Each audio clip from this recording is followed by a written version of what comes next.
Bienvenue à toutes et à tous dans Conversation Madame Figaro.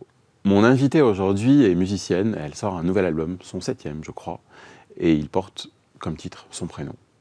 Bonsoir, bonjour Jeanne Thiéral. Bonjour. Comment allez-vous? Super bien. Je suis heureux de vous avoir ici et j'aimerais vous poser ma question traditionnelle, rituelle de début. Ça fait quoi d'être vous en ce moment? Ça fait quoi d'être Jeanne Thiéral? Oh, c'est bien comme question ça. Je suis dans une bonne période, donc ça fait plutôt plaisir là en ce moment. En plus, il fait beau. Enfin, ça c'est pas flagrant là, mais il fait très beau. Il fait toujours très beau. Il fait toujours très beau.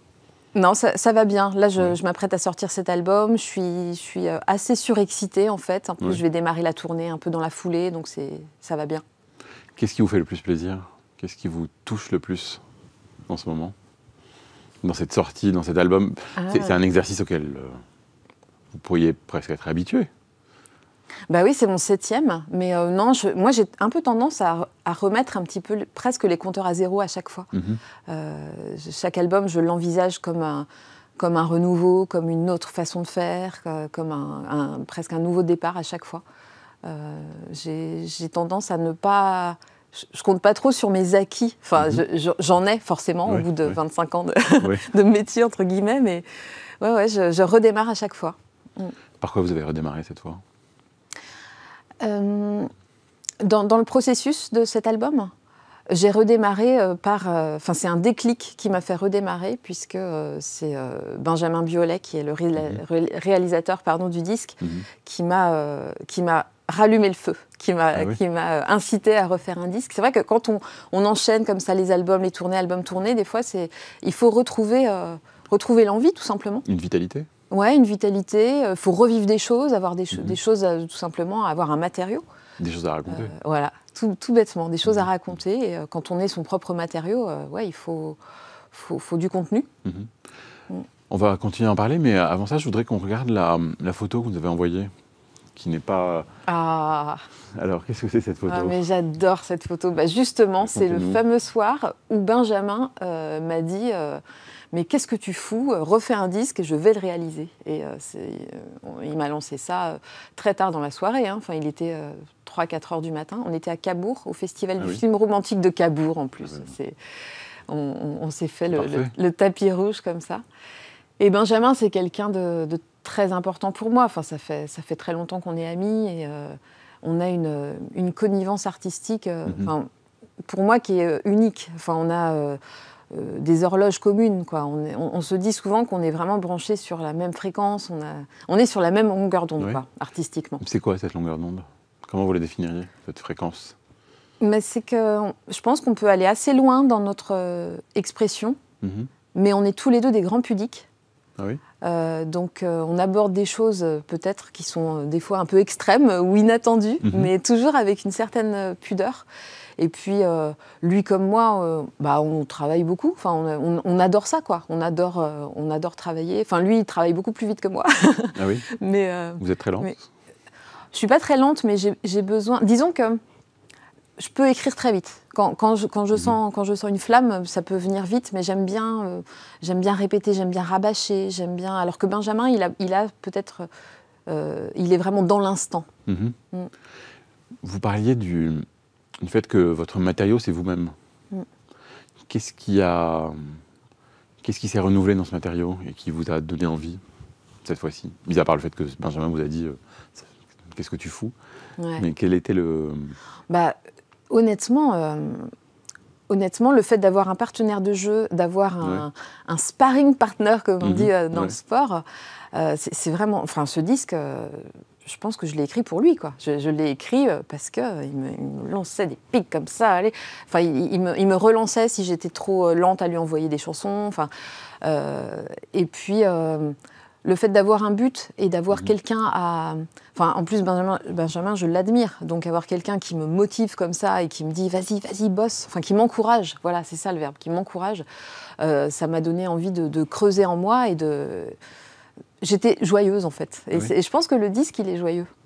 Est-ce que vous avez trouvé des choses dans votre façon de faire, différentes, nouvelles, par rapport aux années précédentes? Ouais. Je dirais, pour résumer, je pense que j'ai j'ai beaucoup moins considéré que mon acte d'écriture et de composition était sacré et était réservé à des périodes où je m'isole, je me coupe du monde. J'ai beaucoup fait ça pour les albums précédents et ça me convenait. Mais là, la vie a fait que j'ai beaucoup plus intégré l'écriture des chansons à mon quotidien. J'étais des fois un peu contrainte par des horaires tout bêtement de sortie d'école, des choses comme ça. Et je ne l'ai pas pris comme quelque chose d'empêchant. Enfin, je l'ai plutôt pris comme, bon, bah voilà, là j'ai 2 heures devant moi. Allez, hop, je réécris un couplet. Enfin, voilà, j'ai totalement intégré ma vie de femme, de maman, à ce rythme d'écriture qui était beaucoup plus disparate, mais ça a très bien convenu à ce disque. Et du coup, avec les 20-25 ans de carrière, justement, qu'est-ce qui a surgi dans les thématiques, dans ce que vous avez envie de raconter? Est-ce qu'il y a quelque chose qui vous a surpris dans ce que vous avez mis là? Et est-ce qu'il y a aussi quelque chose, des choses qui reviennent à chaque fois? Oh bah oui, je radote. Je pense que je radote. Et... Vous dites beaucoup que vous radotez. Parce que c'est vrai. Ah oui. Je pense que, de toute façon, quand on bâtit quelque chose qui ressemble à... Enfin, une œuvre, c'est un grand mot, mais voilà, au bout de cet album, j'ai un répertoire. C'est un répertoire, bien sûr. C'est un mot qui me fait un peu peur, mais oui, j'ai un répertoire et forcément, il y a des sillons que je n'ai toujours pas fini de creuser. Je pense que le thème, enfin, que la féminité, c'est quelque chose qui m'inspirera toujours et qui me donnera toujours... Enfin, il y a 20 ans, par exemple, j'écrivais une chanson qui s'appelait 12 fois par an parce que j'avais envie de parler de ce que c'était pour moi qu'avoir ses règles. C'était pas quelque chose que je vivais bien. Et puis là, dans ce disque, il y a une chanson qui fait écho à ça, qui s'appelle La Marée, qui est un autre point de vue, 20 ans plus tard, de cette même femme qui regarde ses règles et qui en a un peu marre, quoi. Donc je pense que je creuse... Enfin, l'amour, la féminité, les rapports humains, pour moi, c'est des sujets... ça tarira jamais. Est-ce que cet album forme un portrait, un autoportrait, honnête, transparent de ce que vous êtes, de la personne que vous êtes? Oui, je crois. Oui. Ouais. C'est bien le mot transparent, franchement, parce que je ressens ça. En tout cas, c'est un disque d'une grande sincérité. Je vous propose d'écouter un peu de musique. Avec plaisir. Pas la vôtre, mais on va voir si vous reconnaissez. On écoute un premier morceau et vous allez me dire si ça vous fait penser à quelque chose.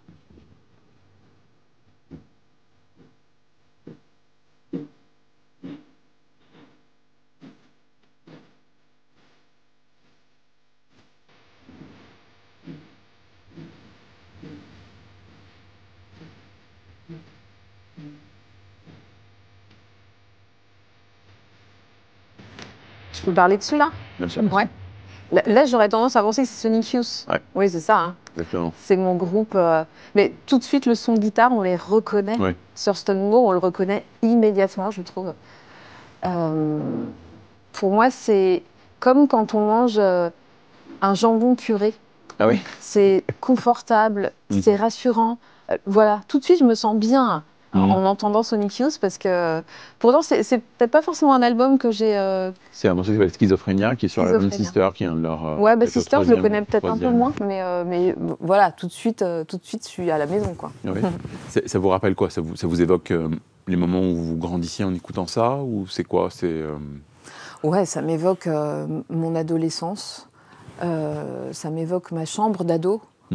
J'avais une affiche, enfin j'avais plusieurs affiches de musiciens, de groupes dans ma chambre. J'avais Dominica, j'avais aussi une affiche de Sonic Youth où on les voyait tous les quatre avec Kim Gordon, magnifique, ses lunettes noires. Enfin, je voulais être Kim Gordon. Et c'était angry, very angry, très en colère. Quoi. Ça me parlait. Enfin, j'adorais les avoir devant moi, enfin les voir tous les jours à mon réveil. C'était hyper nourrissant. Est-ce que vous avez l'impression que vous êtes devenue Kim Gordon avec les Non. années? Non, je ne suis pas devenue Kim Gordon, mais je la garde comme... j'ai beaucoup d'inspiratrices et d'étoiles dans ma vie. Mais je crois que je crois que je suis vraiment bien avec moi-même. Enfin, ça, c'est un travail d'une vie. Hein. Là, je me sens bien avec la personne que je suis. Mais Kim Gordon reste comme presque comme Brigitte Fontaine, comme, je sais pas moi, Cindy Sherman, enfin des espèces de lumière qui des modèles.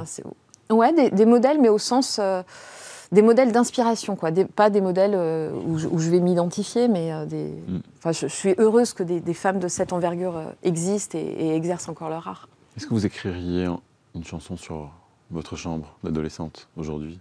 Est-ce que c'est possible?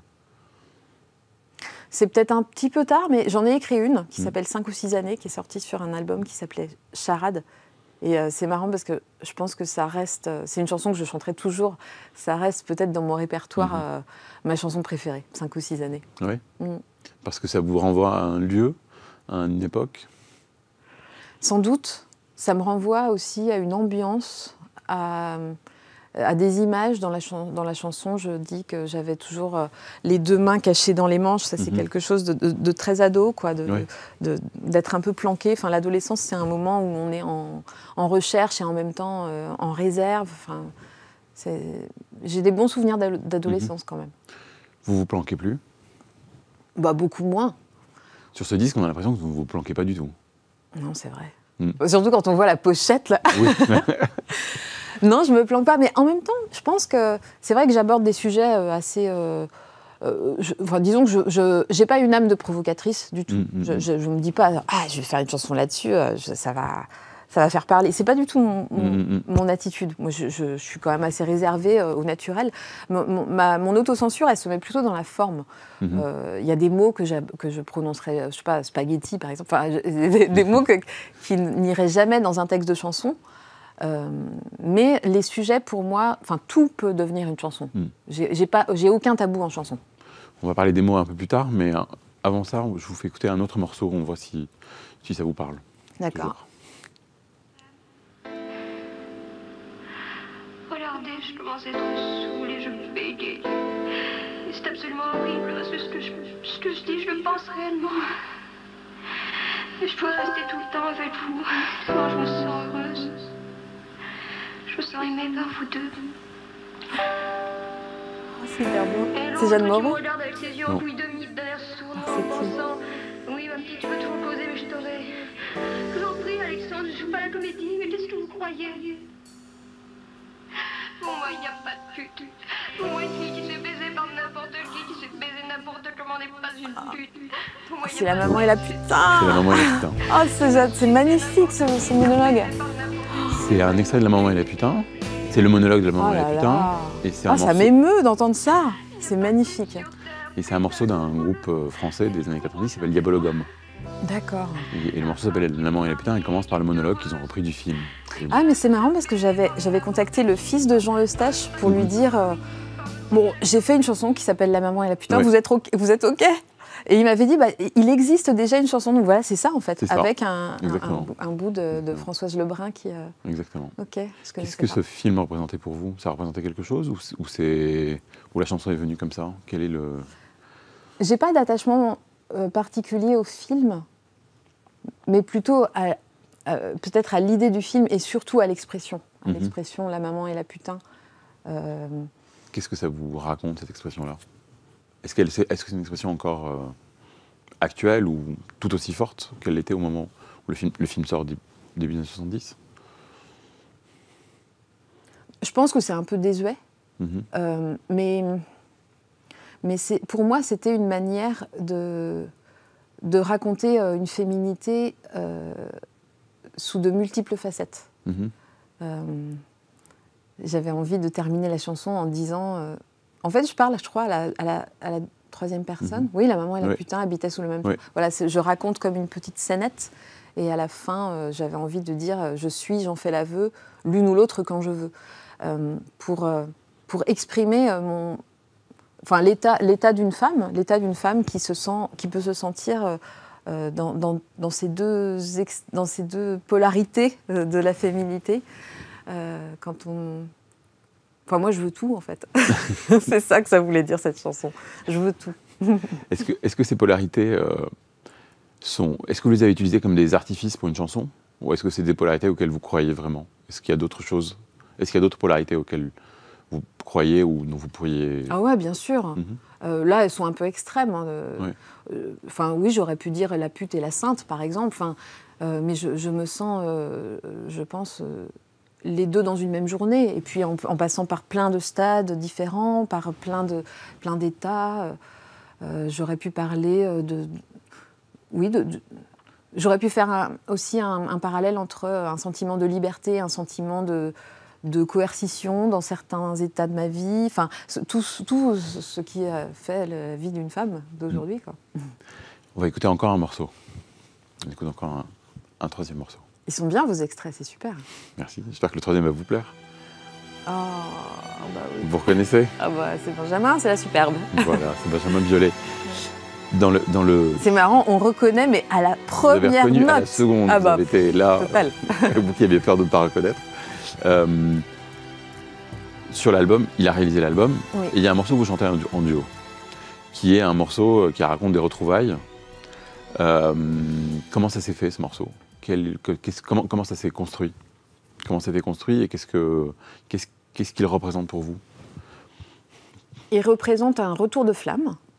Et il s'est construit... En fait, on revoit cette photo du 18 juin 2022. Quand on a décidé de faire mon disque ensemble, donc quand Benjamin a rallumé la mèche, tout de suite, on s'est dit...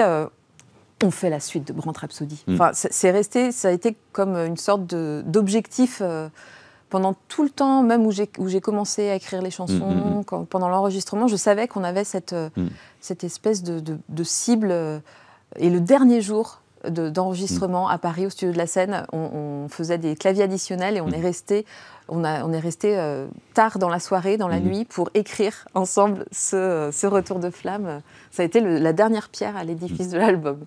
À un moment dans la chanson, vous lui dites « la cinquantaine te va bien ». Est-ce que l'âge, c'est une question? C'est une question, oui, en soi, parce que ça nous définit quand même. Moi, je suis à une période de ma vie où j'ai vraiment pas de... Enfin, je me pose pas cette question de l'âge, en fait. Ah oui. Mais j'avais envie de lui dire que la cinquantaine lui va bien, parce que justement, je le trouve très, très accompli là, dans sa vie d'artiste et dans sa vie d'homme. Enfin, je trouve qu'il a la place qu'il mérite. Enfin, il est... En tant que musicien, en tant qu'acteur, en tant que producteur, il est... Moi, c'est mon chanteur préféré. Très bien.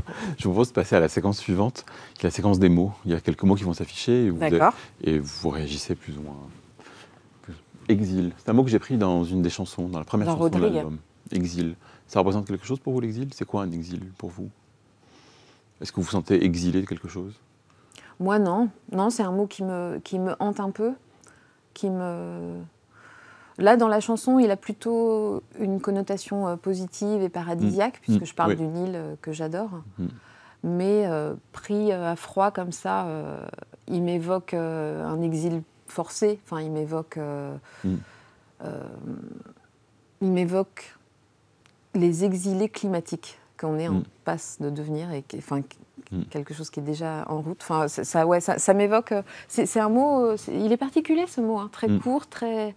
Il pourrait presque ne pas être français, quoi. Je trouve que c'est un mot international, presque, avec ce X au milieu. Il fait un peu peur. Le mot suivant. Séparation. Ah bah c'est gay, je vous remercie. Vous parlez quand même beaucoup de ça, quelque part dans le disque. Ah bon? J'ai eu cette impression qu'il y avait ces... Ah ouais? Qu'il y avait ces choses-là, c'est des amours, des histoires un peu... Des choses qu'on tente de mettre un peu à distance ou pas. Il y a un peu ça. Ah oui, des choses qu'on tente de mettre à distance, ça c'est vrai. Ouais. Ouais, le duo avec Benjamin Biolay, c'est quand même c'est une séparation, c'est le retour de flamme, comme vous dites, mais c'est quand même... Tout tourne quand même autour de l'idée que les deux se sont séparés à un moment. Oui. Et que ce retour de flamme reste secret. Ouais, et c'est ça qui est... Donc, c'est quoi? C'est important, la séparation? Ouais, je crois que dans ma vie, c'est crucial. Mais pas pour parler de séparation amoureuse, mais disons que tout ce qui concerne la séparation, pour moi, ça a trait à faire un ménage sain, à savoir de qui je veux être entourée pour bien vivre. Ça, je pense que chacune doit se poser la question dans sa vie pour trouver un équilibre et un équilibre dans ses relations humaines. Ça, c'est primordial. Je dirais que vous cherchez quelque chose même un peu, comment dire, minimal ou sobre dans votre écriture. Même une chanson comme Jean, où vous ne faites que Jean. Ouais. C'est comme si vous vouliez aller toujours à l'essentiel et qu'il n'y ait pas de fioriture et que tout soit un peu sur le même... Ah, bah, ça me fait plaisir, ça. Parce que je trouve que mes chansons sont toujours trop compliquées. Je rêve de faire une chanson en 4 accords et j'arrive pas. Enfin, c'est pas on mon sent, tendance. dans ce disque, c'est un peu ce que vous cherchez. Ouais, je pense que je suis allée plus... J'ai fait plus simple, je crois. Oui. Effectivement. Le mot suivant. Remède. C'est beau ce mot, remède. Vous l'utilisez à un moment. Vous utilisez ce mot-là, remède. La vie est trop courte. Voilà. Ouais. Sur une histoire où on ne sait pas si c'est du suicide, de la drogue, de la médicamentation, des choses comme ça qui tournent. Achetez mon disque. Non, mais il y a quelque chose d'extrêmement concret dans ce que vous racontez. Ouais, c'est vrai. Quelque chose auquel on peut se reconnaître des gens qu'on connaît. Ou ce remède, je l'ai pris. Oui, c'est un sujet très douloureux, mais je pense auquel tout le monde est confronté à un moment dans sa vie. Ouais, l'addiction. L'addiction, les envies de mort. Mais j'ai l'impression que ça fait partie de la vie, en fait. À un moment, de ne pas aller très bien et de ne pas se dire non, je ne peux pas prendre de médicaments parce que quand on a une angine, on prend des antibiotiques. Donc, quand le mal il est plus mental, mais il y a des remèdes. Est-ce que la chanson elle-même a été un remède ? Ouais, totalement. Toujours ? Ouais, depuis toujours, c'est un remède pour moi. Parce que j'ai cette chance d'avoir ce mode d'expression qui est à la fois ultra direct, parce que je peux vraiment y aller, quoi. Je peux vraiment aborder, par exemple, une chanson qui s'appelle Le Cri des loups, dans le disque, où en gros, c'est vraiment la liste des prédateurs que j'ai croisés dans ma vie. Enfin, je crois que j'ai plané pendant 1 semaine après avoir écrit cette chanson, mais ça fait tellement de bien. Ça a mis le prédateur à distance. Vous en avez connu beaucoup ? Comme toutes les femmes. J'en ai connu. Les loups que j'ai connus. Voilà, en fait, j'ai lu une interview de Marilyn Monroe dans les années fin 50, début 60. Fin 50, elle était tellement à l'avant-garde. Où l'interview commençait comme ça, les loups que j'ai connus. Oh la vache, j'ai pris ça en pleine poire et cette phrase, je l'ai notée en me disant ça va me nourrir ça. Et c'est devenu une chanson. Le prochain mot,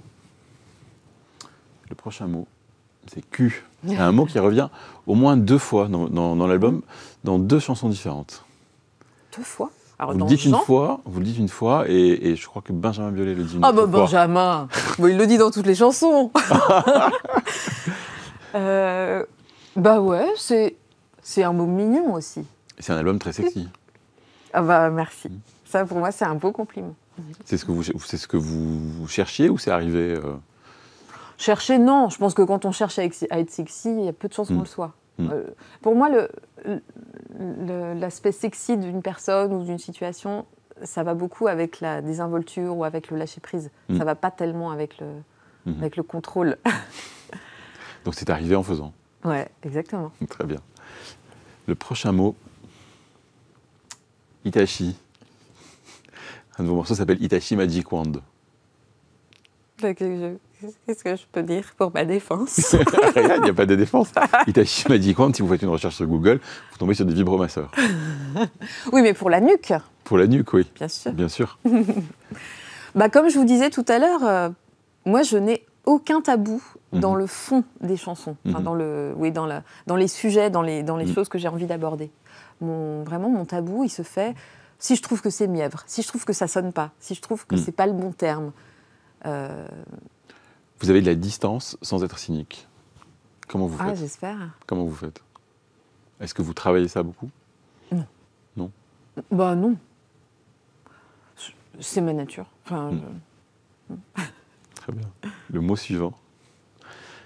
Parce que, à un moment dans le disque, il y a cette, je crois que c'est dans votre duo, je crois, il y a cette idée de parce que, et qu'il n'y a pas forcément de raison à donner pour un retour de flamme, pour une histoire d'amour. C'est un peu ce que j'entends même au long du disque, même une chanson comme Jean. On est un peu dans cette idée qu'il n'y a pas forcément de raison à donner, il n'y a pas forcément de raison à aller chercher. Oui, je pense que... Enfin, ce que vous dites, ça m'évoque le fait que j'en suis à un stade dans ma vie où je n'ai pas forcément envie de me justifier de tout. Je fais les choses parce que j'ai envie de les faire et sans forcément donner une raison hyper construite. Je fonctionne beaucoup à l'intuition. Est-ce que c'est parce que vous avez 20 ou 25 ans de carrière derrière vous que vous pouvez faire ça? Bien possible, Joseph, c'est bien possible. Bien possible, très bien. Le dernier mot en un mot, bientôt. Qu'est-ce qu'on peut vous souhaiter bientôt? De faire des beaux concerts. Ça, c'est mon carburant. Il y a une tournée qui arrive. Ouais, une tournée qui démarre la veille de la sortie de mon album. Autant dire que je vais avoir un planning bien chargé. Mais j'adore ça. Je suis très contente de repartir en tournée. On viendra vous voir. Et avant ça, je vous propose, avant de se quitter, de regarder un message qu'on a envoyé pour vous. Une petite vidéo. Salut Jeanne, c'est Gaëtan. J'espère que tu vas bien. Il y a quelques années, tu chantais une chanson intitulée L'espoir avec Bernard Lavilliers. Et je voulais savoir ce que tu en pensais, toi. Est-ce qu'il y a encore un peu d'espoir? Où se situe l'espoir? Oh là là, quelle question merveilleuse.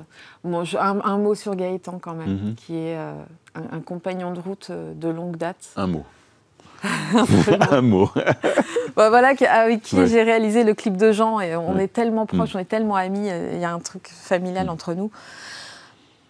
Moi, mon espoir, je le place dans la génération qui nous succède, dans nos enfants, forcément. J'ai l'impression qu'ils ont une compréhension du monde supérieure à la nôtre. Et pour moi, l'espoir, c'est les enfants. Et un prochain album, peut-être? Bien sûr, là je suis pas du tout dans un mode où je me projette sur un prochain album. Mais Benjamin, à ma place, il serait déjà dans son prochain album. Mais non, moi je suis plus lente. Un retour de flamme, c'est de l'espoir ou pas? Ouais, oui, bien sûr. En tout cas, c'est du carburant et c'est de l'inspiration. Très bien. Merci beaucoup. Merci pour cette conversation. Et j'espère qu'on se revoit bientôt. Moi aussi. Merci de nous avoir écoutés et suivis. Et à la semaine prochaine pour un nouvel épisode de Conversation.